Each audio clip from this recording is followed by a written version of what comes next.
جیسا کہ حسد کے حوالے سے سوال کیا ہے کسی نے، تو اس کے لیے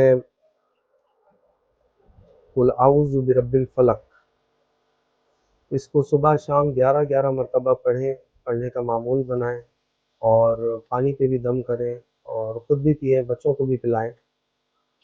اس کے علاوہ اس کا ایک عمل اس طرح سے ہے کہ آپ سورہ فلق کو پڑھیں گے، اور جب آپ پہنچیں گے قل اعوذ برب الفلق من شر ما خلق ومن شر غاسق اذا وقب ومن شر النفاثات في العقد ومن شر حاسد اذا حسد۔ ومن شر حاسد اذا حسد کو آپ نے پڑھنا ہے 111 مرتبہ، اور اسی طریقے سے 11 مرتبہ اس کو آپ نے پڑھنا ہے، زیادہ دیر نہیں، 15 منٹ لگیں گے آپ کو مشکل سے۔ اور اس کو آپ اس طریقے سے اگر پڑھتے ہیں تو بری سے بری حسد کرنے والے سے آپ بچ سکتے ہیں۔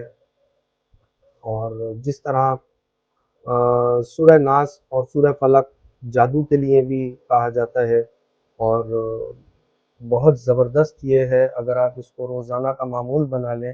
بلکہ میں تو اس طریقے سے لوگوں کو جادو کے لیے اور حسد کے لیے اس وقت سب سے زیادہ جو نظر آتا ہے مجھے وہ حسد کا معاملہ، ایک دوسرے سے لوگ حسد کر رہے ہیں۔ تو میں یہ ایک عمل چھوٹا سا بتاتا ہوں کہ سورہ فاتحہ 7 مرتبہ اور چاروں قل 7 مرتبہ، یہ آپ صبح شام پڑھنے کا معمول بنا لیں، یا ہر نماز کے بعد پڑھنے کا معمول بنا لیں۔ 5 منٹ کا عمل ہے۔ اللہ رب العزت کے حکم سے ہر طرح کے جادو سے اور ہر طرح کی حسد سے اللہ پاک آپ کو محفوظ فرما دیں گے۔